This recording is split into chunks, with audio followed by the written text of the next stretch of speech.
Hello students, today we will talk about newborn care and assessment. आज हम newborn जैसे कि न्यूनेट जब बर्थ होता है उसके बाद में उसमें क्या क्या असेसमेंट हमें देखने हैं या फिर क्या क्या एग्जामिनेशन पॉइंट्स हैं जो हमें असेस करने हैं। इसमें बेसिकली हम रिगरस एग्जामिनेशन या फिर रिगरस एग्जामिनेशन के बाद रिगरसली जो हम मैनेजमेंट करते हैं उसकी बात नहीं करेंगे, बट नॉर्मली हमें हेड टू टो एग्जामिनेशन में क्या क्या इंक्लूड करना है, उसमें से नॉर्मल एंड एबनॉर्मल का डिफ्रेंसिएशन हमें आज करना है एंड उस टाइम एग्जामिनेशन के टाइम क्या क्या न्यूबॉर्न का हमें केयर रखना है उसके बारे में आज के लेक्चर में हम पढ़ेंगे। अब न्यूबॉर्न असेसमेंट में सबसे पहले टाइम, तो न्यूबॉर्न असेसमेंट या फिर examination immediately after birth start हो जाता है। मतलब बर्थ के बाद तुरंत ही आप एग्जामिनेशन करना स्टार्ट कर दे हो। It doesn't have any time space in between. ऐसा नहीं है कि एग्जामिनेशन का स्पेसिफिक क्राइटेरिया ऐसा। बर्थ के बाद जैसे जैसे बेबी का केयर करते जा रहे हो वैसे वैसे एग्जामिनेशन स्टार्ट कर देना है। So it gets completed within an hour. वो जो ब्रेस्ट फीडिंग का टाइम है उसके बीच में आप एग्जामिनेशन ना करो या फिर बेबी के कंफर्ट जोन से बाहर जाके एग्जामिनेशन ना करो। एंड इन दैट टाइम आपको हेड टू टो पूरा एग्जामिनेशन भी करना है। So both goes hand in hand.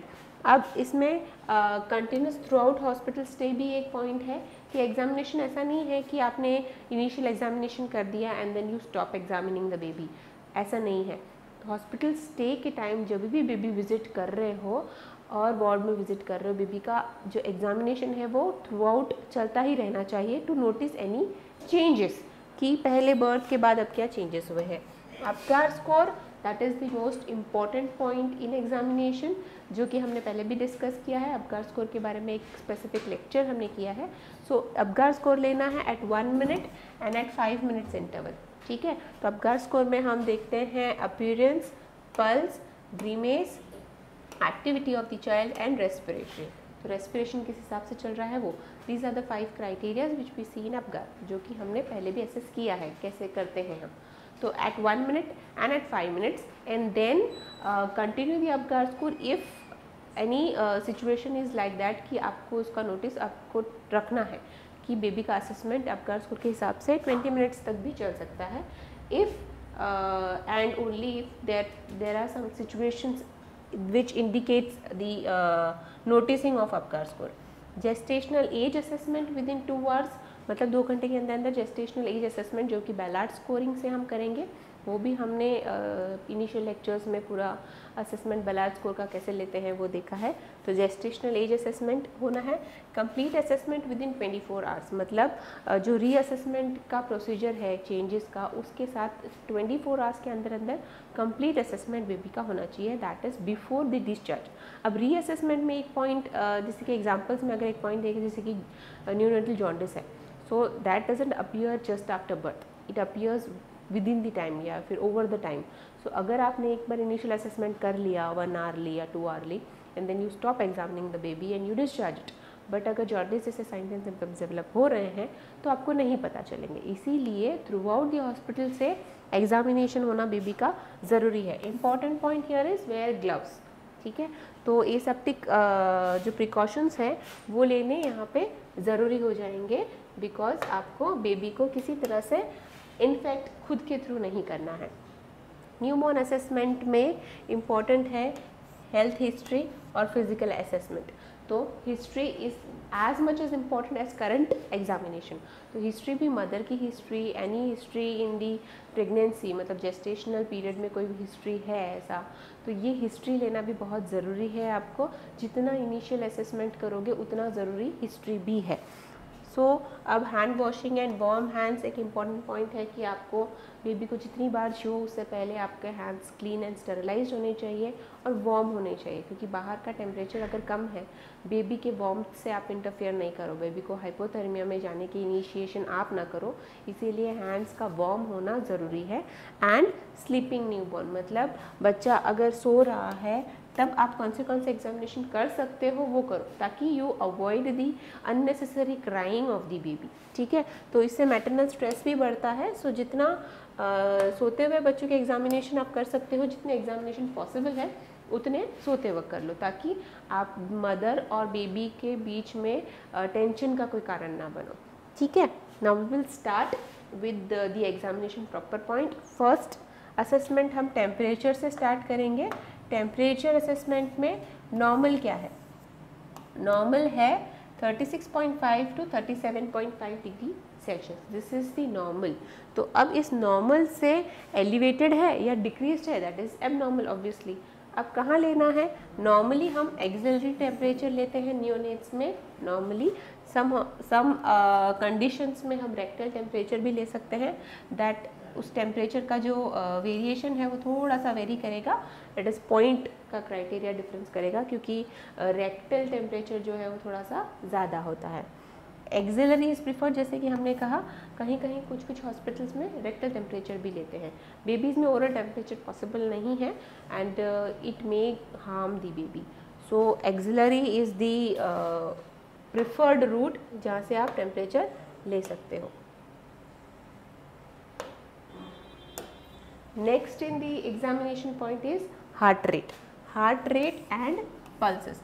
ठीक है, तो अब आप बेबी का हार्ट रेट काउंट करोगे। कैसे करोगे? स्टेथोस्कोप या तो बेबी के चेस्ट पे रख के हार्ट रेट काउंट हो सकता है, या फिर आप उसके एक्सिलरी पल्सेशन भी ले सकते हो। But heart rate is the normal way of calculating the HR, मतलब पल्स के बजाय आप अगर डायरेक्ट स्टेथोस्कोप से डायरेक्ट बेबी का हार्ट रेट काउंट कर रहे हो direct on the chest wall, that is the ideal. ठीक है, तो हार्ट रेट कितनी होनी चाहिए? 120 to 160 beats per minute, this is the normal. तो ये नॉर्मल है। नॉर्मल से वेरिएशन क्या क्या हो सकता है? टैकीकार्डिया, मतलब अगर इस रेंज 120 to 160 से ज़्यादा, दैट इज़ लाइक 170 है, 180 है, दैट इज़ टैकीकार्डिया, मतलब हार्ट रेट ज़्यादा है। ब्रेडिकार्डिया मतलब 120 से कम है, इट इज़ लाइक 100 और समथिंग, तो ब्रेडिकार्डिया। कुछ शिफ्टिंग टू दी राइट, मतलब नॉर्मल वेरिएशन से राइट की तरफ शिफ्ट होना, एनी मर्मर्स और एनी एरिदमियास। अब ये जो राइट की तरफ शिफ्ट होना है, इसका मतलब ये है कि बेबीज़ का हार्ट रेट मैक्सिमम या फिर पीक जो है वो लेफ़्ट की साइड में आता है। बट अगर वो राइट की साइड आ रहा है तो डेक्स्ट्रोकार्डिया आप एक सजेस्टिव एनोमली ये है जो डिटेक्ट कर सकते हो, that is shifting to right. Murmurs and arrhythmias और एब्सेंट और अनइक्वल पल्सेस। अब पल्सेस भी जैसे कि हमने डिस्कस किया कि आइडियली हम हार्ट रेट लेते हैं स्टेथोस्कोप से, बट पल्सेस भी लेना ज़रूरी है, जिसमें आप एक्सिलरी पल्सेशंस और फीमोरल पल्सेशन लोगे और टर्मिनल पल्सेशंस भी लोगे, जिसमें आप एक्सट्रीमिटीज़ के पल्सेशन लोगे लोअर के। उससे क्या होगा? आपको ब्लड फ्लो कहाँ तक पहुँच रहा है, एनी इनवेरिटी, मतलब अपर एक्सट्रीमिटीज़ के जो पल्सेशन है लोअर एक्सट्रीमिटीज से मैच नहीं हो रहे हैं, राइट के जो लेफ्ट से नहीं मैच हो रहे, that also detect to abnormalities of the heart. So pulsation is as important as heart rate, वो भी लेना है ताकि हमें वेरिएशंस पता चले। Brachial, femoral and pedal pulses present and equal bilateral, वो वाले जो पल्सेशन हमने अभी डिस्कस करे एबनॉर्मलिटी में, वो नॉर्मली सारे इक्वल होने चाहिए, मतलब ब्रेकियल, फीमोरल, पीडल पल्सेस सारे इक्वल और बायलैटरली नॉर्मली रिदमिकली चलने चाहिए, that is in the heart rate. Any abnormality will be indication of any abnormalities related to cardiovascular system. Respiration में रेस्पिरेटरी रेट आप मेजर करते हो। रेस्पिरेटरी रेट कैसे major करोगे? रेस्पिरेटरी रेट मेजर करोगे आप बेबी को विजुअलाइज करके कि उसके चेस्ट वॉल के जो एक्सपांशन एंड कॉन्ट्रैक्शन है वो एवरी मिनट कितनी बार हो रही है। विजुअलाइजेशन हो सकता है, तो ये विजुअलाइजेशन हो सकता है स्लीप के टाइम पे और एक्टिविटी के टाइम पे, तो आपको उसमें डिफरेंस भी पता चलेगा कि वाइल स्लीप बेबी का कितना रेस्पिरेशन था, एक्टिविटी के टाइम या फिर क्राइंग के टाइम कितना रेस्पिरेशन था, उसमें कितना डिफरेंस है। ये हार्ट रेट में भी सेम क्राइटेरिया इन्वॉल्व होता है to rule out any anomaly. Heart rate और रेस्पिरेशन दोनों ही चेस्ट के वॉल से ही आप लोगे। एक विजुअलाइजेशन होगा रेस्पिरेशन का और हार्ट रेट का आप स्टेथोस्कोप से लोगे। अगर विजुअली उतना नहीं समझ में आ रहा है तो you just keep a hand over the babies chest, chest wall cavity या फिर एब्डोमेन के बीच में, यहाँ पे डायफ्राम के एरिया पे आप हैंड रख लो और बेबी के जो रेस्पिरेशन है उसका आप काउंट कर सकते हो। बेबीज़ का रेस्पिरेशन यूजुअली एब्डोमेन से ज़्यादा होता है, मतलब जो रेस्पिरेशन आप देखोगे उसमें आपको पेट फूला हुआ पहले दिखाई देगा, ना कि चेस्ट उतना नहीं फूलता है। दैट इज़ बिकॉज बेबीज़ का जो एब्डोमिनल चेस्ट इस तरह का रेस्पिरेटरी सिस्टम होता है, मतलब जो स्टार्टिंग इनिशिएशन होता है उसमें आपको एब्डोमिनल कैविटी बड़ी हुई दिखती है पहले rather than the chest cavity, जो कि एडल्ट्स में ऐसा नहीं होता है। सो आप उस तरह से विजुअलाइज करके भी रेस्पिरेटरी रेट ले सकते हो। नॉर्मल क्या है? 30 to 60 पर minute, that is 30 to 60 respiratory rates पर मिनट, दिस इज नॉर्मल। तो 30 से लेके 60 तक वैरायटी नॉर्मल है, मतलब अगर बेबी सो रहा है तो शायद उसका रेस्पिरेशन रेट आपको 30 मिले, और वही बेबी जब क्राई कर रहा है या फिर फीडिंग टाइम पे है तब उसका रेस्पिरेटरी रेट ज़्यादा बढ़ के 60 तक आ सकता है। But this both the variety are in the normal range. Irregular, shallow and unlabored, ठीक है, तो ये भी नॉर्मल है। तो आप ये मत सोचो कि इरेगुलर ब्रीथ्स आ रही है या फिर रेस्पिरेशन आ रही है, that is abnormal, that is normal in new born babies. Shallow मतलब डीप या फिर कम होना, अनलेबर्ड, ठीक है, तो ज़्यादा लेबर्ड नहीं है बेबी का। लेबर्ड मतलब देखो ये सारे ब्रीदिंग्स जो है अनलेबर्ड है, मतलब बेबी को तकलीफ नहीं हो रही है या फिर जैसे कहते हैं ना जोर नहीं आ रहा है, it is going on smoothly. But अगर लेबर्ड है मतलब जोर आ रहा है, बेबी को तकलीफ हो रही है सांस लेने में, that will come in abnormals. Chest movement की सिमेट्री होनी चाहिए बट, ठीक है। तो रेस्पिरेशन का शैलो होना, इरेगुलर होना is okay, but the chest cavity it has to be moving equally. ऐसा नहीं है कि राइट साइड की थोड़ी ज़्यादा मूव कर रही है, लेफ्ट की नहीं मूव कर रही properly, so this is inequality, ये नहीं चलेगा। इक्वल होना चाहिए चेस्ट वॉल कैविटी का, सिमेट्रिकल मूव होना। ब्रीथ साउंड्स पर present and clear in all lobes. अगर स्टेथोस्कोप से आप देखोगे तो सारे लोब्स में ब्रेथ के साउंड्स जो आ रहे हैं that has to be clear और इक्वल। तो चारों लोब्स में जो ब्रेथ साउंड्स आ रहे हैं वो क्लियर होने चाहिए, उसमें कोई एबनॉर्मल साउंड्स नहीं होने चाहिए, and has to be equal, ठीक है। ऐसा नहीं कि एक कैविटी में कम हवा जा रही है दूसरे कैविटी में ज़्यादा हवा जा रही है, ऐसा नहीं होना चाहिए। अब इसमें एबनॉर्मलिटी क्या हो सकती है? टेकिपनिया, ठीक है, after 1 hour. Tachypnoea after 1 hour मतलब कि एक घंटे तक तो आप मान सकते हो कि बेबी क्योंकि जस्ट आफ्टर बर्थ है या फिर जस्ट डिलीवर हुआ है तो लेबर्ड है एंड बेबी को थोड़ा सा तकलीफ हो रहा है एटमॉस्फेरिक टेम्परेचर से एडजस्ट होने में या फिर आउटसाइड इसमें एडजस्ट होने में। बट आफ्टर 1 आवर भी टेकिपनिया अगर है, that is transient tachypnoea of the new born, इस चीज़ को आपको नोटिस करना है। Tachypnoea means increase in the respiration rate more than 60 पर minute, so that is tachypnoea. या फिर स्लो रेस्पिरेशन हो रही है, कम हो रही है। नेजल फ्लैरिंग, ग्रंटिंग, रिट्रैक्शन, ये सारे रेस्पिरेटरी ट्रबल्स या फिर रेस्पिरेटरी प्रॉब्लम्स को इंडिकेट करते हैं। नेजल फ्लैरिंग मतलब नोज़ के जो आउटर एरिया है वो बड़ा होना ड्यूरिंग रेस्पिरेशन, नेजल फ्लैरिंग, ठीक है।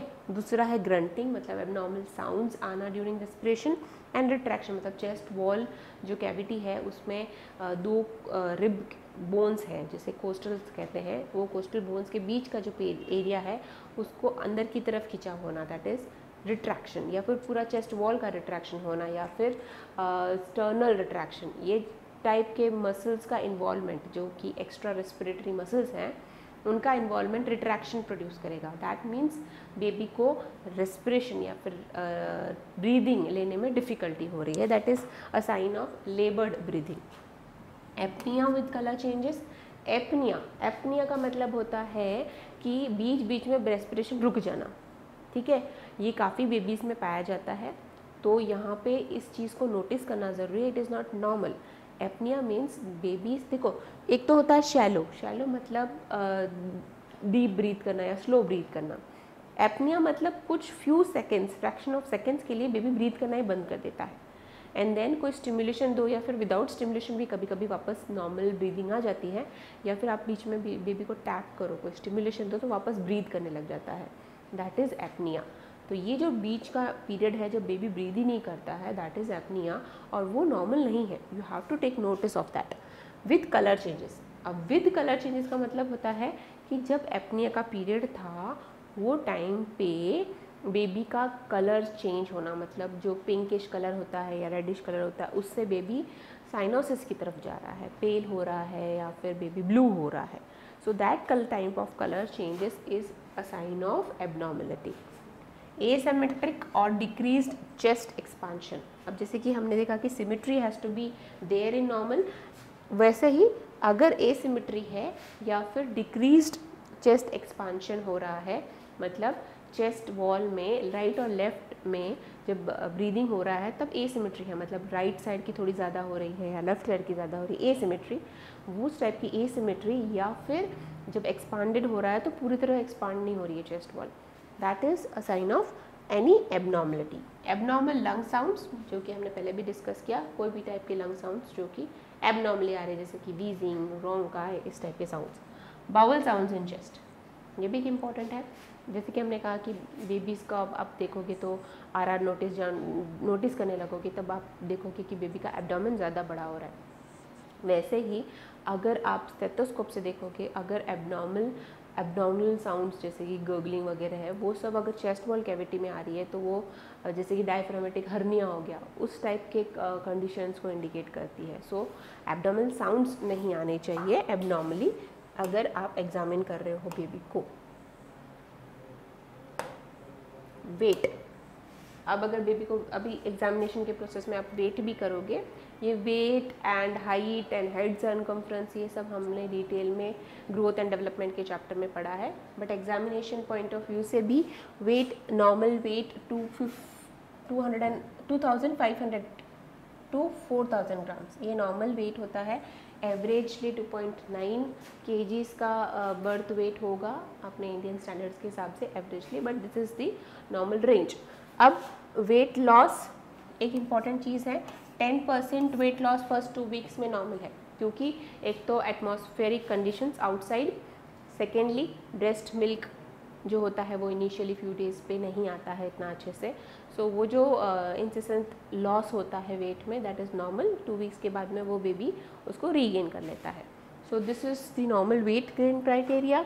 एबनॉर्मल में लो बर्थ वेट है या फिर स्मॉल फॉर जेस्टेशनल एज है या वेरी लो बर्थ वेट है तो एक्सट्रीमली लो बर्थ वेट है, ये सारी चीज़ें हैं जो कि आपको ध्यान रखनी है. और वेट लॉस में भी 10% से अगर ज़्यादा वेट लॉस हो रहा है तो that is a sign of abnormality. ये सारे क्राइटेरियाज हैं जो कि आपको वेइंग में ध्यान रखने हैं. वेट भी बेबी का लेटे टाइम बेबी पे ज़्यादा ये नहीं होने चाहिए, कपड़े नहीं होने चाहिए, हैज़ टू बी नेकेड. और इस तरह की वेइंग स्केल आती है, डिजिटल भी आती है जैसे कि आप यहाँ देख रहे हो, और एक नॉर्मल वाली आती है जिसमें स्केल होता है, जिससे बेबी का वेट लेना है. अगर जो स्केलिंग एरिया है वो ज़्यादा ठंडा है या ज़्यादा गर्म है तो एक पतला लेनिन आप उस पर बिछा सकते हो जिसका एक्सट्रीमली कम वेट हो, लेनिन क्लॉथ टाइप का, बट जितने मिनिमल कपड़े होंगे उतना एग्जैक्ट वेट आएगा. So this type of measuring instrument is used for weight. Length, baby की लेंथ मेजर करनी है with the help of a tape और an meter. 45 to 55 centimetres normal height होती है या फिर लेंथ, क्योंकि 1 साल के कम बच्चा लेट के उसकी लेंथ आपको मेजर करनी पड़ेगी, तो that is length not height, क्योंकि स्टैंडिंग होती है जो हाइट होती है. Measurement from crown to heel, मतलब पूरा highest point of the head crown to heel उसका मेजरमेंट लेना है. लाइंग डाउन में लेना है. बच्चा का नीज़ है उसको अच्छे से थोड़ा सा प्रेशर देके बेंड करना पड़ेगा, एंड देन उसका लेंथ जो है इन्फेंटोमीटर से प्रॉपरली आता है. मेजरिंग टेप से भी ले सकते हैं. Below normal and above normal जो होगा वो एबनॉर्मल लेंथ कहलाएगी. हेड सर्कमफ्रेंस नॉर्मल होगा 31 to 33.8, ये नॉर्मल मेजरिंग टेप से ले सकते हैं. हाईएस्ट एरिया आईब्रोज़ का जो या फिर फ्रंटल प्रोट्रूबरेंस है, ये इसका हाईएस्ट या फिर प्रोट्रूडिंग एरिया उससे लेके लोअर बैक में जो ऑक्सीपिटल रीजन का जो हाईएस्ट एरिया है आप पाओ का, वहाँ से आपको मेजर करना है. Help of a measuring tape आप मेजर कर सकते हो. 31 to 33.8 सेंटीमीटर्स नॉर्मल होगा. Measurement over prominent parts of the occipital and just about the eyebrows, जैसे कि मैंने कहा इस तरह से आपको मेजर करना है। अगर कम है या ज़्यादा है दोनों ही इंडिकेट करेंगे कि हेड सर्कम्फ्रेंस एबनॉर्मलिटी की तरफ जा रहा है। अब स्किन की कुछ एक वेरिएशंस है या फिर कुछ एक चीज़ें हैं जो कि नॉर्मलिटी को दर्शाती है या फिर आपको डिफरेंशिएट करना ज़रूरी है कि क्या नॉर्मल है क्या एबनॉर्मल है। तो कुछ एक वेरिएशंस में है एक्रोसाइनोसिस। ये एक चीज़ है जिसमें extremities initially few minutes after birth initially extremities जो रहती है हाथ और पैर वो थोड़ी सी ब्लूइश डिस्कलरेशन की होती है जिसे हम कहते हैं एक्रोसाइनोसिस। जैसे कि आप इस पिक्चर में देख रहे हो बेबी थोड़ा पिंकिश है बट उसके जो एक्सट्रीमिटीज़ है दोज आर साइनोस्ड, मतलब ब्लूइश डिस्कलरेशन है क्योंकि ये टेम्परेचर चेंज है उससे कस्टम हो रहा है, एक्सट्रीमिटीज़ तक ऑक्सीजन पहुंच रहा है। For time being acrocyanosis is considered normally. After some time मतलब after 10 minutes and so या फिर 5 minutes के अपगार स्कोर पे acrocyanosis धीरे धीरे जैसे बेबी को वार्मथ मिलती है या फिर एटमॉस्फेरिक टेम्परेचर या फिर एक्सटर्नल एनवायरनमेंट को एडजस्ट होता है वैसे वैसे acrocyanosis अपने आप चला जाता है। So this is not abnormal, this is normal. दूसरा है lanugo. Lanugo is fine hair over the body, मतलब एकदम पतले हेयर्स रहेंगे बॉडी पे। Those are also normal, specially chest and back पे। ये नॉर्मल किस में रहेंगे? नॉर्मल प्री टर्म बेबीज़ में नॉर्मल रहेंगे। जो बेबी एट टर्म है या फिर पोस्ट टर्म है उन बेबीज़ में लेनिगो काफ़ी कम पाया जाता है in compare to preterm babies, क्योंकि अभी तक उनके स्किन की मैच्योरिटी लेवल नहीं हुई है। तो ये जो लेनिगो का प्रेजेंस है that indicates preterm and it is normal. Next is vernix केसियोसा।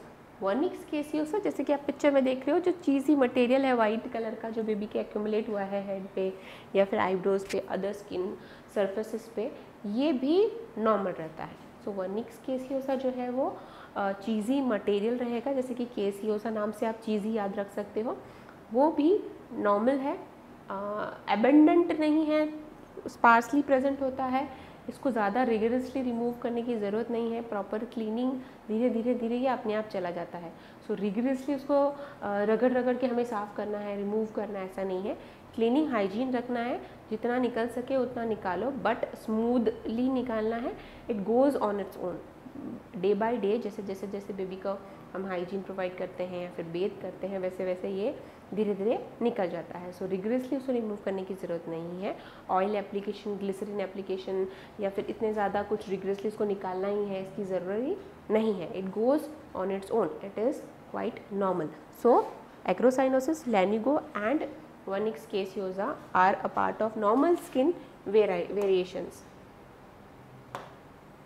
मीलिया other condition है। मीलिया जैसे कि ये देख रहे हो ये नोज़ है बेबी का और ये देखो टाइनी टाइनी स्पॉट्स देख रहे हो वाइट कलर के नोज़ के ऊपर, है ना। ये नोज़ के ऊपर जो टाइनी टाइनी स्पॉट्स जैसे हैं ये रेज्ड रहते हैं, फिल्ड रहते हैं। तो इट इज़ रेज्ड, नोज़ पे रहते हैं बेबी के, रेज्ड है मतलब थोड़ा स्किन सरफेस से थोड़ा सा ऊपर की तरफ दिखाई देंगे, नॉट मच, थोड़ा सा minimally. Most of them are in the skin. बाहर आपको ऐसे पिंपल जैसा बाहर ऐसे पस एक्यूमुलेट हो रहा है, पिंपल है दबा के निकाल दो, ऐसा नहीं है। सो दिस मीलिया ये क्या होता है कि जो सबक्यूटेनियस फैट है या फिर सबक्यूटेनियस सिक्रीशंस आप मान लो, वो सिक्रीशन का ब्लॉकेज है क्योंकि स्किन इतनी अभी पोर्स इतने डेवलप हुए नहीं है, सिक्रीशंस बाहर नहीं निकल पा रहे, मैच्योरिटी को दर्शाता है ये। तो दिस इज़ कम्प्लीटली नॉर्मल। जैसे जैसे पोर्स डेवलप होंगे बेबी के, ये जो ऊपर की स्किन है वैसे भी निकलेगी, पील ऑफ हो जाएगी। उसके साथ साथ ये जो एक्यूमुलेशन है जो ब्लॉक्ड पोर के वजह से हुआ है वो भी निकल जाएगा। So milia is another condition which is completely normal. ये कुछ एबनॉर्मलिटी नहीं है, घस घस के इसको निकालने की ज़रूरत नहीं है। इसको आप आइडेंटिफाई कर लो और मदर को अच्छे से एक्सप्लेन कर दो what it is and it goes on its own. Next is erythema toxicum. Usually ये within 24 hours to 7 days तक भी डेवलप हो सकता है। इसमें क्या होता है, रेड रैश डेवलप होती है, रेड कलर की रैश डेवलप होती है। ये एरिथेमा टॉक्सिकम है। ये नॉर्मली बहुत सारे बेबीज़ में आ जाता है। जैसे हम बेबी बाहर के एनवायरनमेंट में आता है, it comes in contact with various types of bacterias and all. तो उस टाइम पे कुछ एक रैश प्रोड्यूस हो जाती है बेबी में as a sign of reaction, but it is not abnormal, minimal है और रिकवर हो रही है within 7 days. It doesn't need any kind of treatment. Hygiene ज़रूरी है, हाइड्रेशन ज़रूरी है.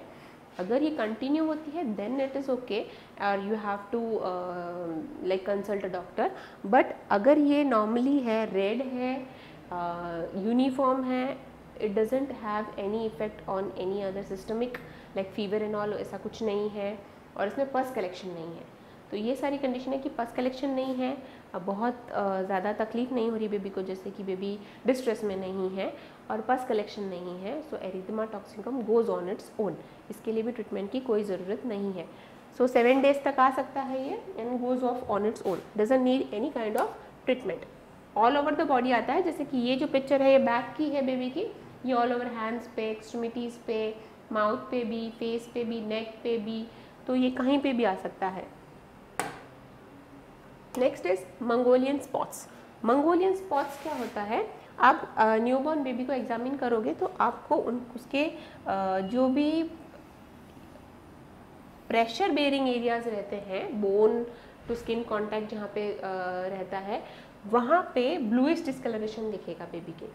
So this bluish discoloration is completely normal. तो यूजुअली बटक्स, थाइस पे, बटक्स पे यहाँ पे दिखाई देता है. सो ये जो ब्लूइश ब्लैकिश डिस्कलरेशन रहता है जो कि प्रेशर सिम्टम्स हैं, that is also completely normal. ये इंटरनेट लाइफ में जब बोन एंड स्किन का कॉन्टैक्ट जहाँ पे ज़्यादा है या फिर जहाँ पे सबक्यूटेनियस फैट कम है, वहाँ पे वो स्किन प्रेशर की वजह से ये मंगोलियन स्पॉट्स आ जाते हैं. These are normal, goes off by its own. So it doesn't need any kind of treatment. जैसे जैसे बच्चे की एज बढ़ेगी वैसे वैसे ये अपने आप चले जाएंगे. नेक्स्ट इज टेलेंजेक्टिक नर्व और स्ट्रोक बाइट. इसमें क्या होता है, इसमें जैसे कि आप देख रहे हो ना रेड कलर का, जैसे कि बाइट मार्क जैसा, जैसे कोई चीज़ की लग गई हो उस तरह का मार्क रहता है जो कि रेड रहता है, ब्राइट रहता है. ये कहीं पे भी होता है, यूजुअली आईज, चिन या फिर नोज़ के नीचे इस तरह के स्पॉट्स रहते हैं. These are also completely normal. ये जैसे जैसे बच्चे की एज बढ़ेगी ये वैसे वैसे चले जाएंगे. ये 1 साल तक भी रह सकते हैं, then goes off on its own. This also doesn't need any kind of treatment. तो ये स्ट्रोक बाइट्स जो हैं that are completely normal. Next mottling या फिर कहोगे हार्लेक्विन साइन. ये क्या होता है, ये जब आप नॉर्मली एक न्यूबॉर्न बेबी को देखते हो वैसे उनकी स्किन बहुत पतली होती है, फ्रेजाइल होती है. तो नर्वस इमैच्योरिटी की वजह से यहाँ पे क्या होता है कि नर्वस इमैच्योरिटी की वजह से आप जो बेबीज़ की जो नर्व्स हैं या फिर उसके ब्लड वेसल्स हैं उनमें जब वो डायलेटेशन, मॉटलिंग या फिर हार्लेक्विन साइन. हार्लेक्विन साइंस मतलब वो बेबी की स्किन्स जो होती है वो आप देखोगे कि वैसे ही फ्राइबल रहती है या फिर पतली रहती है. उसमें कुछ एक बेबीज़ में ऐसा दिखाई देता है कि जैसे स्पॉट्स हैं रेड कलर के, उसके बाजू में स्पॉट्स हैं फेंट कलर के जो कि चेंज होते रहते हैं. इसमें ऐसा लग रहा है कि कहीं तो ब्लड सर्कुलेशन या फिर ब्लड है जो आ रहा है, कहीं पे ब्लड सर्कुलेशन नहीं हो रहा है. इस टाइप के जो स्किन के अंदर आपको दिखाई देते हैं, बाहर कुछ नहीं दिखाई देते हैं. दीज आर बिकॉज जो रिदमिसिटी है या फिर जो इक्विलिब्रियम में है नर्वस एक्शन का, जहाँ की वासोडाइलेशन और वासोकंस्ट्रिक्शन का जो रिदम है वो रिदम को प्रॉपरली फॉलो कर लेते हैं. वो लेटर ऑन लाइफ जैसे जैसे मैच्योरिटी होते हैं वो रिदम फॉलो नहीं होती इनिशियल डेज पे. तो वासोडाइलेशन अगर हुआ, वहाँ पे वासोडाइलेशन मतलब जो वेन्स हैं उसका डायलेशन हुआ तो वहाँ पे रेडनेस ज़्यादा दिखाई देगी. डायलेशन के बाद में वासोकंस्ट्रिक्शन हुआ तो वहाँ पे पेलनेस ज़्यादा दिखाई देगी. जैसे कि आप अगर उंगली दबाते हो वहाँ पे रेडनेस हो जाती है अचानक से, फिर अगर आप छोड़ोगे तो वहाँ पे वापस से पेल हो जाएगा. तो ये जो वासोडाइलेशन और वासोकंस्ट्रिक्शन का जो कॉम्बिनेशन है या फिर जो नर्वस सिस्टम इसको रेगुलेट करती है वो रेगुलेशन इनिशियल डेज पे प्रॉपरली नहीं होता है. But that is completely normal. It doesn't have any effect on system और नर्वस सिस्टम. तो ये इसे कहते हैं हार्लेक्विन साइन, जो कि स्मॉल ऐसे मॉटलिंग मतलब स्मॉल एरियाज़ में आपको दिखेगा, चिन्ह एरियाज़ में दिखेगा कि रेड है, कुछ एक एरियाज़ में दिखेगा कि पेल है. तो ये जो वासोडाइलेशन और वासोकंस्ट्रिक्शन का जो डिफरेंस आपको दिखाई देता है that is completely normal in the initial days of life.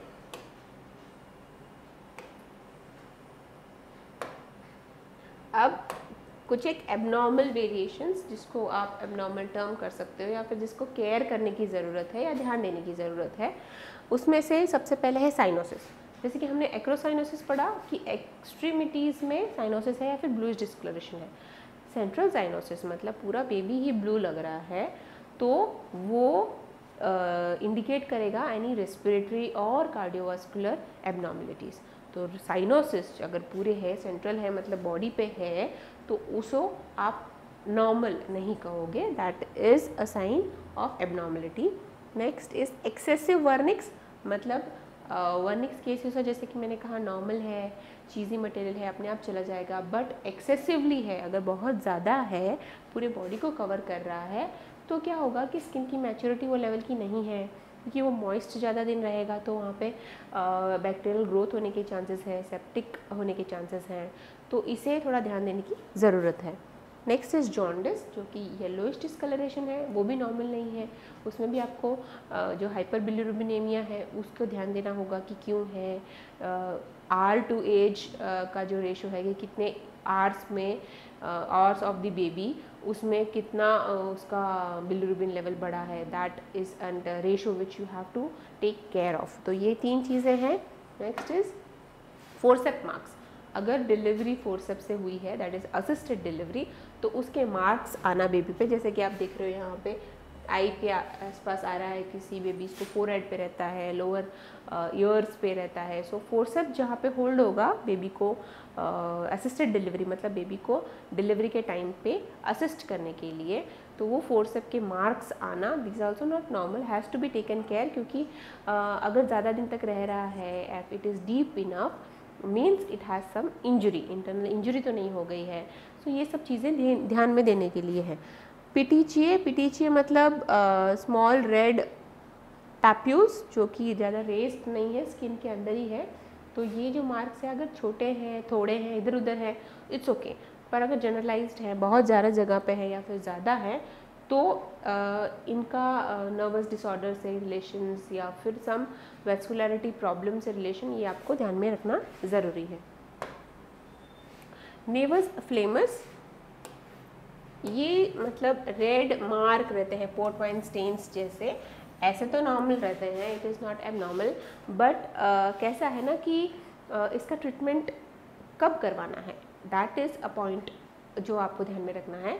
Nevus फ्लेमस कब होता है कि जब, या फिर नेवस वैस्कुलरिस समझ लो, ये दोनों चीज़ें होती तो अलग अलग हैं, बट उसका कॉज है कि जब वहाँ पे ब्लड सर्कुलेशन में जहाँ पे स्टॉप होना चाहिए, या फिर समझ लो यहाँ तक ब्लड सर्कुलेशन हुआ, वहाँ पे एंड है, जो एंड आर्टरीज होती है वो एंड आर्टरीज में ओपनिंग रह जाती है। ओपनिंग रहने की वजह से वो ओपनिंग जो है वहाँ पे ब्लड को सर्कुलेट करती रहती है, जो वहाँ जाके स्टैसिस हो जाता है। So that causes such kind of skin deformities और स्किन कंडीशंस, जो नेवस फ्लेमस कहलाती है। नेवस वैस्कुलरिस में जो वैस्कुलरिटी है उसके एंड्स इतने बाहर निकल के आते हैं। नेवस फ्लेमस में आपको स्किन टू स्किन कांटेक्ट हो सकता है, यहाँ पे कुछ भी एलिवेटेड नहीं है। नेवस वैस्कुलरिस में ये जो है उसका जो एरिया है वो बढ़ता है, ठीक है। तो वहाँ पे जैसे जैसे ग्रोथ होगी, जैसे जैसे वहाँ पे वैस्कुलरिटी बढ़ेगी, वैसे वैसे इसकी साइज़ भी ग्रो हो सकती है। So it can even obstruct area, मतलब समझ लो अगर ये जो नेवस वैस्कुलरिस है ये आँख के बाजू में है, तो अगर वो जैसे जैसे बढ़ेगा वो आप बेबी की आइज़ को भी ऑब्स्ट्रक्ट कर सकता है। हाँ, जैसे जैसे इसका ग्रोथ होता जाता है वैसे वैसे ये अपने आप को संभाल भी सकते हैं या फिर ओवर पावर भी करते हैं, बट मैनी कंडीशन में क्या होता है, इसकी ग्रोथ जैसे जैसे बेबी की ग्रोथ होती है वैसे बढ़ती जाती है।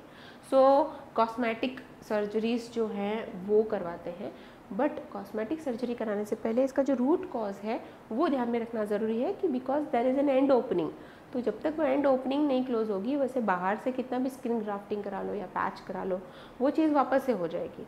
सो the reason behind this has to be considered. एक है कैफ और लेट स्पॉट्स, जिसमें डार्क कलर के स्पॉट्स हो जाते हैं।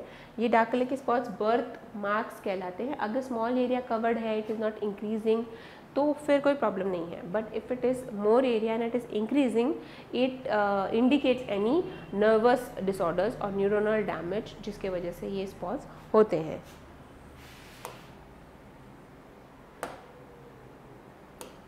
स्किन टैग्स, जैसे कि आप यहाँ देख रहे हो ईयर के बाजू में एक स्किन टैग है, स्किन टैग्स भी एबनॉर्मल होते हैं because there are extra growth, so it is not normal.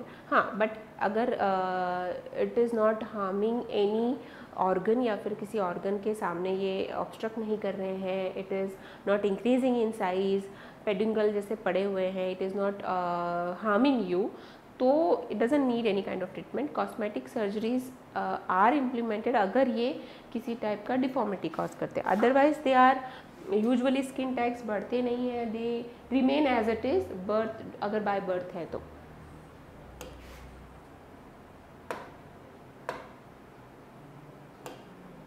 दो चीज़ें और ध्यान में रखनी है, जैसे कि डिहाइड्रेशन और क्वाशियोरकर मैरास्मस जैसे malnutrition signs and symptom जो कि स्किन पे दिखता है, तो this are signs of dehydration, malnutrition, जो कि आपको ध्यान रखना है। जैसे कि अभी ये एग्जांपल में आप देख रहे हो कि यहाँ पे बेबी की स्किन को पिंच करके रखा है एंड देन उसको छोड़ रहे हैं, तो अगर डिहाइड्रेशन नहीं है तो बेबी का जो स्किन है वो वापस नॉर्मल टर्गर में या फिर नॉर्मल पोजीशन में फटक से चला जाएगा।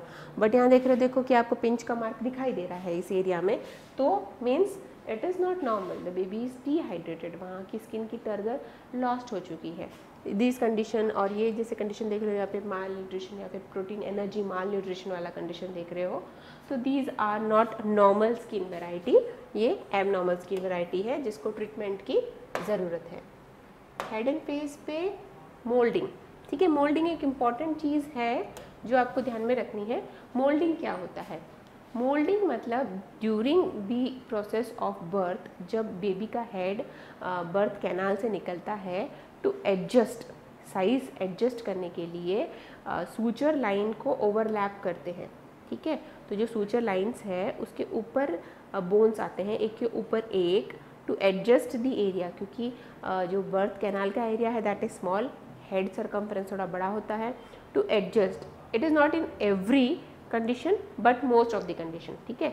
तो उसमें क्या होता है कि एक के ऊपर एक जो स्कल बोन्स है वो एक के ऊपर एक आती है सूचर लाइन के ऊपर, to adjust the birth canal का पैसेज, ठीक है। देन एक बार बर्थ हो जाता है बेबी का, स्लोली बाय डे 1 और डे 2 वो वापस से अपने पोजीशन पे आ जाते हैं। By day 7 it is completely normal everything, that is moulding, ठीक है। तो ये मोल्डिंग जो है ये एक चीज़ है, क्लिनिकल कंडीशन है जो आपको ध्यान में होनी चाहिए, because it is normally present ये मोल्डिंग। पर एक मोल्डिंग अगर वापस अपने नॉर्मल पोजीशन पे नहीं आ रही है ड्यू टू मैनी कंडीशन, तो ये चीज़ों का आपको ध्यान रखना ज़रूरी है। नेक्स्ट इज, इस मोल्डिंग को डिफ्रेंशिएट करना है आपको कैप्यूट से, that is also a normal variety. कि मोल्डिंग में तो एक के ऊपर एक जो सूचर लाइन्स है, समझ लो ये सूचर लाइन है, ठीक है, ये सूचर लाइन में एक बोन दूसरे बोन के ऊपर आ रही है, दैट इज मोल्डिंग। और कैप्यूट में, जैसे कि आप ये बच्चा देख रहे हो यहाँ पे, कैप्यूट में भी उसका हेड वहीं से बड़ा लगेगा जैसे मोल्डिंग में अलग लगता है। कैप्यूट क्या होता है? कैप्यूट में यहाँ पे सिक्रीशंस, एक्स्ट्रावास्कुलर सिक्रीशंस जमा हो जाते हैं, that is a sign of pressure. जब बर्थ कैनाल के अंदर during the process of delivery birth canal के अंदर हेड, मतलब हेड का जो पैसेज है वो किसी टाइम किसी मैनी रीजंस की वजह से काफ़ी टाइम तक वहीं पे रह जाता है, तो प्रेशर की वजह से वहाँ पे फ्लूइड जमा हो जाता है, दैट एरिया जो कि उस कैनाल में सबसे ऊपर है या फिर सबसे नीचे है समझ लो, ठीक है। तो ड्यूरिंग दैट टाइम वहाँ पे उस एरिया के हेड के उस एरिया पे फ्लूइड कलेक्शन हो जाता है और ये कहलाता है कैप्यूट, ठीक है, कैप्यूट सक्सीडेनियम। ये फ्यू डेज आफ्टर डिलीवरी अपने आप ही डिसाइड हो जाता है, क्योंकि ये फ्लूइड है, ये एब्जॉर्ब हो जाएगा और ये एरिया वापस से नॉर्मल हो जाएगा, ठीक है। और ये जो सूचर लाइन है इसका ध्यान रखना है, सूचर लाइन से ये बाहर तक रहता है, तो सूचर लाइन जो रहती है, मतलब बेबी की जो सूचर लाइन है वो सूचर लाइन इसको ऑब्स्ट्रक्ट नहीं करती, ये कहीं भी, क्योंकि ये ये स्किन के ऊपर है, it is not inside, skull के अंदर नहीं है या फिर ब्रेन के अंदर नहीं है, ये बाहर है। तो सूचर लाइन का और इसका कोई लेना देना नहीं है, प्रेशर साइन है, इसका सूचर लाइन से कोई लेना देना नहीं है, सूचर के ऊपर तक भी आता है, दैट इज़ कैप्यूट। कैप्यूट को एक चीज़ से डिफ्रेंशिएट करना ज़रूरी है। अब कैप्यूट जैसे कि मैंने कहा नॉर्मली प्रेजेंट हो जाता है, बट एक चीज़ है जो नॉर्मली नहीं होती है, वो है सेफेल हेमाटोमा। सेफेल हेमाटोमा में बेबी को इंजुरी होती है ब्रेन की, उस वजह से वहाँ पे हेमोरेज हो जाता है। हेमोरेज मतलब ब्लड कलेक्शन, सो वो इंजरी की वजह से है, ब्लड कलेक्शन है, and that why it is known as cephalhematoma. इसमें डिफ्रेंशिएटिंग है फ्रॉम कैप्यूट कि ये देखो ये सूचर लाइन को क्रॉस नहीं कर रहा, ठीक है, तो ये होता है सिफेल हेमाटोमा जो कि सूचर लाइन को क्रॉस नहीं करता। जबकि अगर कैप्यूट होता तो सूचर लाइन का इसका कोई लेना देना नहीं है, क्योंकि ये इंजरी है, ये ब्रेन के लेवल्स पे है और वो है वो फ्लूइड है, इसमें ब्लड है। सो इतना आपको ध्यान में रखना है कि ये सिफेल हेमाटोमा है या फिर ये कैप्यूट सक्सेडियम है, इसका डिफ्रेंसिएशन आपको आना चाहिए, ये इम्पोर्टेंट है। अब ईयर का प्लेसमेंट, ईयर का प्लेसमेंट भी आपको ध्यान में रखना है, बिकॉज ईयर की एनॉमली भी काफ़ी चीज़ों की एनॉमली इंडिकेट करती है। नॉर्मल ईयर जो रहता है आई के लेवल के ऊपर आपको उसका जो एंगल है वो थोड़ा सा ऊपर दिखेगा, जैसे आई का लोअर लेवल और ईयर का तो ऊपर दिखेगा थोड़ा सा। एबनॉर्मल एंगल ईयर है कि लोअर लेवल से उसका एकदम टच टू टच आ रहा है या फिर एंगल और भी नीचे आ रहा है, that is low set years, so this is also not normal. Year की काफ़ी एबनॉर्मलिटीज़ हैं, जैसे कि आप यहाँ पे देख रहे हो साइनस, तो ये साइनस डेवलप होना, तो sinus is also not normal. Sinus का ध्यान रखना पड़ता है क्योंकि उसमें एक्यूमुलेशन हो जाता है, बैक्टीरियल ग्रोथ हो जाता है, so sinus is also not normal.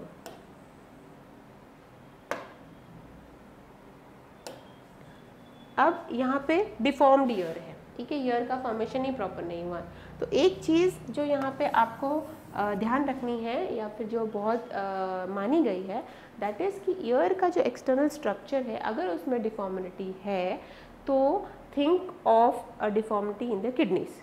ये चीज़ का रिलेशन जो है वो ध्यान रखना है कि अगर ईयर के जो एक्सटर्नल स्ट्रक्चर है उसमें कुछ डिफॉर्मिटी है, सो थिंक ऑफ किडनीज। ये चीज़ का जो रिलेशन है ये काफ़ी इंपॉर्टेंट है, जो ध्यान में रखना है। एक्सटर्नली अगर कोई भी ईयर डिफॉर्म लग रहा है बच्चे का तो उसका किडनीज का जांच कराना ज़रूरी है। Next is ice. आइस में या फिर फेस समझ लो, फेस में बेल्स पाल्सी जैसे सिम्टम दिखना, that is a damage to the nerve.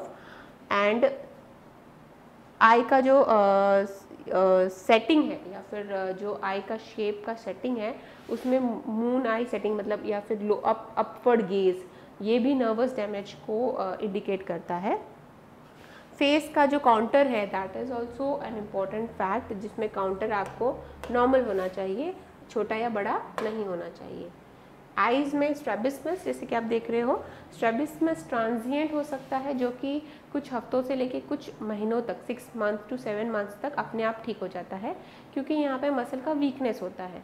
But अगर ये 6 to 7 मंथ्स से ज़्यादा होता है then you have to take care of this, क्योंकि स्ट्रैबिस्मस ट्रांजिएंट है तो ठीक है, बट अगर लॉन्ग पीरियड तक है तो ये एबनॉर्मलिटी को दर्शाएगा। Next is choanal atresia. Choanal atresia, choana वो पार्ट है, ये जैसे नोज़ है समझ लो, नोज़ है, ये माउथ है, तो कोएना इज उस बोन, उस पार्ट जहाँ पे आपका नोज़ और रेस्पिरेटरी मतलब जो कि आपका थ्रोट का पार्ट है उसको अटैचमेंट होता है यहाँ पे, ठीक है। अगर यहाँ पे ब्लॉकेज है जैसे कि आप यहाँ देख रहे हो, यहाँ पे बोन है, यहाँ पे कोई भी कंटिन्यूटी नहीं है, तो जो नोज़ का फेरिंग्स से रिलेशन है या फिर जॉइंट है वहाँ पे कंटिन्यूटी नहीं है, एबनॉर्मल ग्रोथ है या फिर बोन है, सो उसे कहेंगे कोएनल एट्रेशिया। इसमें क्या होता है कि अब अगर समझ लो यहाँ से ब्रीथ किया एयर है ना, तो यहाँ से नीचे नहीं जाएगा, ऑब्वियसली लंग्स की तरफ नहीं जाएगा क्योंकि यहाँ पे ब्लॉकेज है। माउथ को ब्रीथ करो तो माउथ से लंग्स की तरफ जा रहा है, सो ये बेबीज़ को यूजुअली नेज़ल ब्रीदिंग में डिफ़िकल्टी आएगी। बेबीज़ फीडिंग जैसे कि माउथ से अगर फीड कर रहे हैं तब रेस्पिरेशन उनको डिफ़िकल्टी आएगी क्योंकि नोज़ के आगे तो ब्लॉकेज है, ठीक है। कंटिन्यूस इनको वन नोस्ट्रिल से या फिर बायलैटरल से, यूजुअली यूनिलैटरल से होता है फ्लूइड डिस्चार्ज होना, क्योंकि साइनस ड्रेन नहीं होते हैं लोअर या फिर बैकवर्ड में, फेरिंग्स में ड्रेन नहीं हो पाते, तो उनको वो जो ड्रेनेज है साइनस का ड्रेनेज है वो डायरेक्ट नोज से ही आता है, सो कंटिन्यूसली फ्लूइड आता रहता है। सो ये सारे सिम्टम्स है कोएनल एट्रेशिया के जो कि आपको ध्यान रखना है। एग्जामिनेशन से कैसे पता चलेगा कोएनल एट्रेशिया, कि अगर नोज़ में कोई ट्यूब डाल रहे हो जैसे कि ईटी ट्यूब, तो वो आधे दूर तक जाके ब्लॉक हो जाएगी, वो आधी नहीं जाएगी, तो क्योंकि यहाँ पे ब्लॉकेज है तो वो नोज़ के थ्रू नीचे पास नहीं होगी। That is a examination point जहाँ से आप पता चल सकता है कि कोएनल एट्रेशिया है। Next is mouth. माउथ में 2 चीज़ें नॉर्मल है जो कि एग्जाम पॉइंट ऑफ व्यू से भी इंपॉर्टेंट है। One is Epstein pearl. Epstein pearl मतलब पैलेट या फिर इनर माउथ पे म्यूकोजा पे वाइट कलर के पर्ल जैसे स्पॉट्स दिखाई देना, that is also sebaceous gland के ब्लॉकेज की वजह से, but that is completely normal, it goes off on its own. Next is precocious teeth.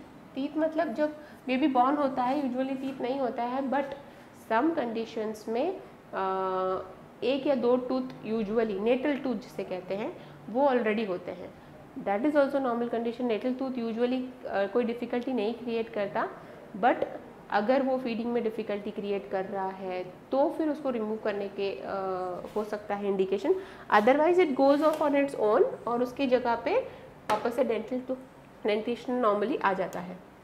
Cleft lip and cleft palate, जैसे कि आप देख रहे हो यहाँ पे क्लेफ्ट लिप है, यहाँ पे क्लेफ्ट पैलेट उसके बाद ऑपरेट के बाद जैसे दिख रहा है वैसे है।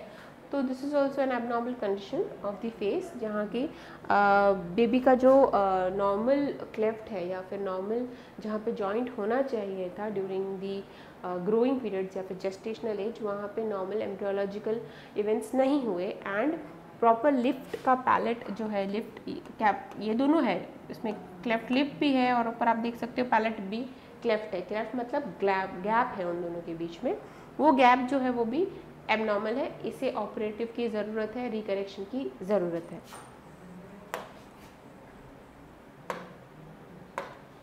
चेस्ट में एबनॉर्मलिटी में या तो फिर एबनॉर्मल काउंटर है या जो एबनॉर्मल ब्रीदिंग स्ट्रक्चर है जिसमें एक चेस्ट ज़्यादा इन्फ्लेट कर रही है एक कम इन्फ्लेट कर रही है, दैट इज़ एन एबनॉर्मलिटी। और सुपर न्यूमररी निपल्स, जिसमें 2 निपल्स नॉर्मली प्रेजेंट होते हैं बट सुपर न्यूमररी मतलब एक्सिलरी लाइन में, निपल लाइन में और एक आधा निपल प्रेजेंट होना, that is also an abnormality. It indicates developmental errors. ठीक है। अम्बिलिकल हर्निया, ठीक है। अम्बिलिकल हर्निया मतलब अम्बिलिकस से इंटेस्टाइनल जो ऑर्गन्स है वो प्रोट्रूड करना, but it is not outside, बाहर से कवरिंग होगा स्किन का और इनसाइड से आपको हर्निएशन दिखाई देगा। Usually it gets well on its own by the end of 1 year and so. Excessive crying may be a reason, वहाँ के जो मसल्स होते हैं वो वीक होते हैं जॉइंट होने से पहले अगर एक्सेसिव क्राइंग है या फिर any abnormality during the labour जहाँ पे ज़्यादा स्ट्रेस आया गया है बेबी पे, तो ये हो सकता है कंडीशन। जैसे जैसे मसल्स वहाँ के स्ट्रेंथन होंगे वैसे वैसे ये चीज़ रिकवर ऑन इट्स ओन हो जाती है। Next is ओम्फेलोसील।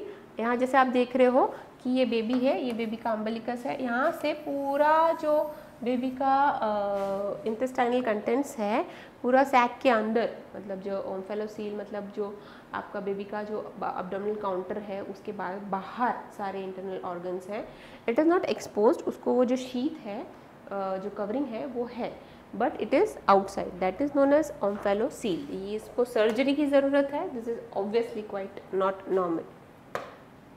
गैस्ट्रोचिसिस में देखो जैसे कि इसमें कवरिंग नहीं है, अभी पूरा का पूरा इंटेस्टाइनल कंटेंट्स आपको दिख रहा है। ओम्फेलोसील में कवरिंग रहेगी हाँ ओमेंटम की, यहाँ पे ओमेंटम नहीं है, पूरे के पूरे ऑर्गन्स बाहर दिख रहे हैं, that is also near the umbilicus.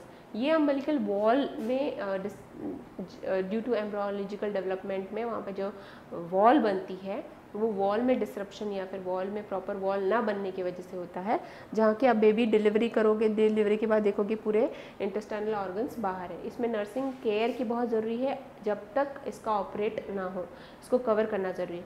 ओम्फेलोसील में कैसा था कि ओमेंटम की कवरिंग थी, so the intestines are protected inside, but यहाँ पे पूरा एक्सपोज्ड है, तो यहाँ पे सेप्टिक शॉक या फिर सेप्सिस के चांसेस ज़्यादा है, सो यहाँ पे उसको प्रॉपरली स्टेरलाइज कवरिंग देना बेबी को बहुत इंपॉर्टेंट है, and obviously surgery is important. Bladder exstrophy में जैसे कि आप देख रहे हो यहाँ पे जो अम्बिलिकल कॉर्ड ऊपर है आप देख रहे हो, और ब्लैडर है या फिर जो यूरिनरी ब्लैडर है वो बाहर की तरफ है, so this is also an abnormality जहाँ की एम्ब्रियोलॉजिकली डेवलपमेंट में प्रॉब्लम है, एरर्स ऑफ डेवलपमेंट है, this also needs surgery. Ambiguous genitalia, ambiguous genitalia में प्रॉपर डिफ्रेंसिएशन नहीं होता है जेनाइटेलिया का male to female, that is ambiguous genitalia, that is also and issue of operation. Extremities में आप जैसे देख रहे हो पॉलीडेक्टाइलिया, पॉलीडेक्टाइली मीन्स एक्सट्रीमिटीज जैसे यूजुअली फिंगर्स होते हैं 5, सो मोर देन 5 लाइक 6 और 7, ठीक है, दैट इज पॉलीडेक्टाइली। जैसे कि आप लोअर पे देख रहे हो, हाथ में देख रहे हो एक नया ग्रोथ हो रहा है, so that is polydactyly. Polydactyly मतलब extra growth of any one fingers, either lower और अपर और both, so that is polydactyly. Syndactyly मतलब कि दो फिंगर्स के बीच का जो गैप होता है, जैसे यूजुअली देखो यहाँ पे गैप है, यहाँ पे गैप नहीं है, यहाँ पे सिंक है, मतलब जो स्किन है वो जुड़ी हुई है दोनों फिंगर्स के बीच की। ये लोअर में भी हो सकती है, जैसे कि यहाँ देख रहे हो दोनों फिंगर्स फ्यूज्ड है, इसमें ऑपरेटिव करते हैं, जिगजैग इंसिजन लेते हैं, ग्राफ्ट करके इसको रिपेयर कर देते हैं। So this also needs surgery. Simian crease, normal palm में आपके 2 क्रीज होंगे, ठीक है, और साइमिन क्रीज मतलब सिर्फ एक ही क्रीज है, that indicates any syndrome like down syndrome. So this is also an important point to be noted while examination.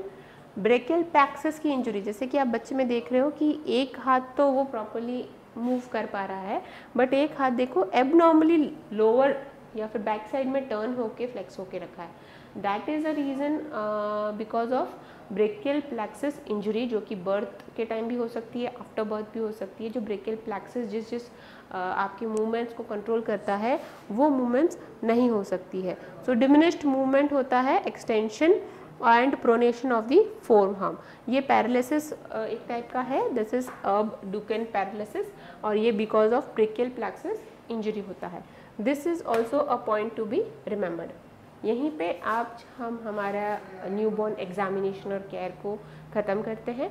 आज हमने बहुत सारी नॉर्मल टू एबनॉर्मल वेरिएशंस देखी, normal temperature, normal birth weight, normal birth respiration, normal birth heart rate, examination criterias, normal to abnormal कब होगा, ये सारा देखा। टेक्निकल इश्यूज़ पे हम नहीं गए, ईच के टेक्निकल इश्यूज़ या फिर टेक्निकल हैंडलिंग पे हम अलग अलग इंडिविजुअली जाएंगे, ताकि हम हर एक को अच्छी तरह समझ सकें। जैसे कि अगर रेस्पिरेशन में जैसे कि हमने डिस्कस किया कि क्या नॉर्मल है क्या एबनॉर्मल है, बट उसके इश्यूज़ को कैसे हैंडल करना है, that we will see in individual chapters.